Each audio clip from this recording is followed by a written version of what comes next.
Cet médicament que le curcuma remplace à merveille. Le curcuma, la nouvelle star des cuisines, nous dévoile toutes ses vertus médicinales. Dorénavant, vous ne vous en passerez plus. Le curcuma est une épice extrêmement riche en bienfaits, dont le composant principal est la curcumine. Cette dernière est un composé de la famille des curcuminoïdes, dont le puissant pouvoir antioxydant protège principalement contre les maladies cardiovasculaires, les cancers, et contribue à freiner le développement de la maladie d'Alzheimer. Et ce n'est pas tout, voici 7 médicaments qui pourraient très bien être remplacés par le curcuma.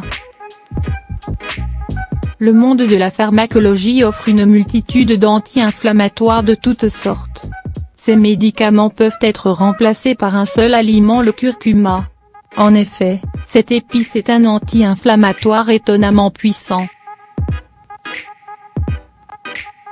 Sachez néanmoins que l'organisme n'a pas la capacité d'absorber une grande quantité de curcuma, c'est pour cela qu'il faut absolument le consommer avec du poivre noir, car ce dernier stimule la biodisponibilité du curcuma dans le corps, afin qu'il soit plus efficace.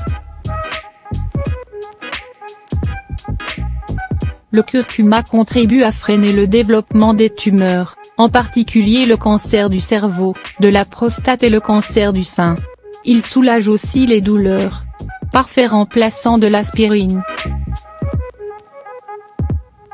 L'aspirine est un anticoagulant qui est principalement consommé en cas de douleurs mineures telles que les maux de tête, les états grippaux, les douleurs dentaires ou dues aux règles. Bien que l'aspirine prévienne les risques d'infarctus et autres maladies cardiovasculaires en raison de son pouvoir anticoagulant, elle peut causer des dommages tels qu'une détérioration de la muqueuse de l'estomac, des ulcères gastriques et des troubles digestifs. Le curcuma assure autant de bienfaits que l'aspirine en épargnant ses effets secondaires. Comme l'aspirine, il fluidifie le sang et empêche qu'il ne coagule, et par conséquent réduit les risques d'infarctus et d'accidents vasculaires cérébraux. Il agit comme un corticoïde. Le curcuma est un anti-inflammatoire et un antibactérien très puissant. Tout comme les corticoïdes, il apaise les douleurs et les soulage, douleurs articulaires, musculaires et dorsales. Et contrairement aux corticoïdes, il n'a pas d'effets secondaires tels que la régression des défenses immunitaires naturelles ou la fragilisation des os, et ne crée pas de dépendance chez le consommateur. Réduit le mauvais cholestérol.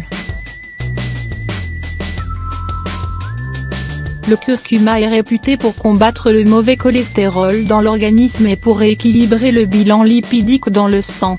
Mieux qu'un médicament anti-cholestérol, le curcuma réduit le niveau de mauvais cholestérol LDL, en interagissant sur son absorption au niveau des intestins.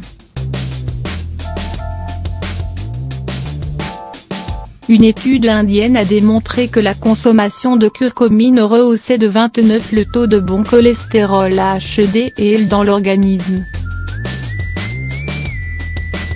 Le curcuma agit favorablement contre le cholestérol, il combat indirectement bon nombre de maladies relatives à l'hypercholestérolémie.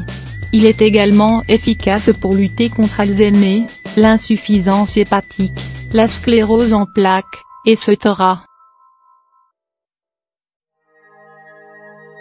Aussi, la curcumine empêche que les artères ne durcissent et réduit le risque d'accidents vasculaires cérébraux.